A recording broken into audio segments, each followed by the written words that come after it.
Nu ko, raidījums jau pusē, bet mēs jau ideāli pārvaldām longboardu. Tas ir liels piedzīvojums visai mūsu komandai. Bet ja vēlaties kaut ko vēl interesantāku un vēl piedzīvojumiem bagātāku, nākamās sacensības ir tieši priekš jums. Aiziet, aiziet, aiziet!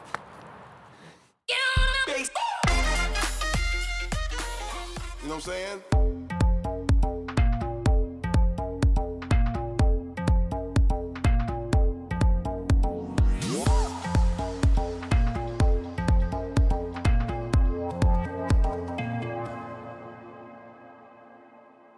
And bass up the track a little bit, because I want to hear that.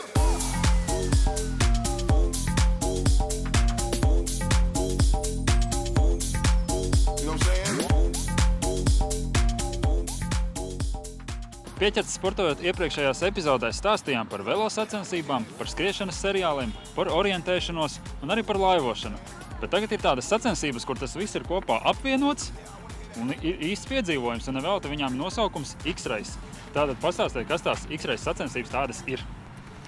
Jā, X-Race ir piedzīvojuma sacensības populārākās Latvijā, kas šo sezonu notiks jau 6. gadu pēc kārtas. Šo sezonu notiks Cārņikavā, Ļaviņās, Smiltenē, Rīgā un Kuldīgā. Kurā datumā sanāk jau nākamā sestdiena? Jā, starts sezonai būs 25. aprīlī Cārņikavā. Jānis stāsta, kas tur būs jādara visiem tiem piedzīvojumu meklētājiem. Jā, kā jau tu nosauc, vairāk sporta veidi tiks apvienot vienā. Gan skriešana ar orientēšanās elementiem, gan riteņbraukšana ar laivām, peldēšanu pa ezeru un arī īpaši uzdevumi, kā piemēram kāpšana pa virvēm. Citos posmos iespējams šaušana ar loku vai kaut kas tāds nepierasts. Jā, minējāt odziņu, jā, tā kā? Jā, tieši tā, tāda odziņa. Un tas viss tiek ietērps tādā vieglas orientēšanās formātā. Cilvēkiem pašiem jāmeklē savs ceļš, lielākoties izmantojot sacensību karti un pildot uz tās rakstītos dažādus uzdevumus, kas iekļauj arī, protams, prāta darbināšanu diezgan pamatīgi. Tad nepieciešams ne tikai fiziskā izturība, bet arī prāta veiklība un izdomu un vispārējais, lai varētu pieveikt to distanci. Tieši tā, piedzīvojuma sacensībās tā ir ļoti svarīga daļa. Tas, ko tu pats izdomā, kā jūs sadarbojaties komandā. Bet nav arī tā, ka to attapsies meža vidu var nekādu nojaut, kas tagad jādara. Mums ir uzdevumi uztaisīt tā, lai jebkurš viņus varētu izpildīt. Nebūs tā, ka iedzīs iekšā mežā un pēc tam atkal būs palīdzība vajadzīga vēl. Tas nav mūsu mērķis, ne. Tāpēc finišā jau jāsagaida visi. Nu jā, neviens mežā nav palicis līdz šim. Cerēsim arī, ka tā nenotiks. Pieminējāt vārdu komanda. Tātad, cik cilvēki tajā komandā piedalās? Jā, tas ir viens no šī gada jaunumiem, ka šogad mums būs 2 dalībnieku komanda. Līdz šim visus 5 gadus bija 3 dalībnieku komandā. Bet mēs domājam, ka 5 gadi pavadīti, tad ir pienācis laiks izmaiņām. Vidēji vispār distancē, cik tur sanāk pavadītā laika? Mums ir 3 dažādas distances.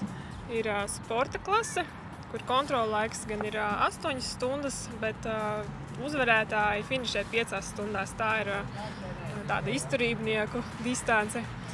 Populārākā ir tautas klase. Tur uzvarētāja laiks ir 3 stundas. Tad 3-4 tas arī tas laiks, ko pavada distancē komandas. Un tad ir arī ģimenes klase, kur piedalās bērni ar vecākiem. Tie atnāk pēc nedēļas, jā? Divējādi. Stundām parasti. Ir skaidrs tā, ka ģimenes var droši arī piedalīties. Jā, mēs aicinām visus, gan iesācēji var tikt galā.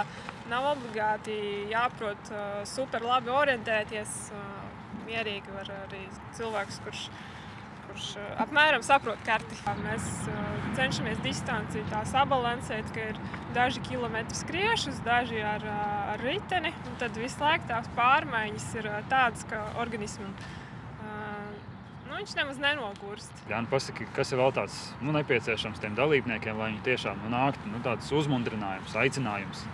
Uzmundrinājums un aicinājums.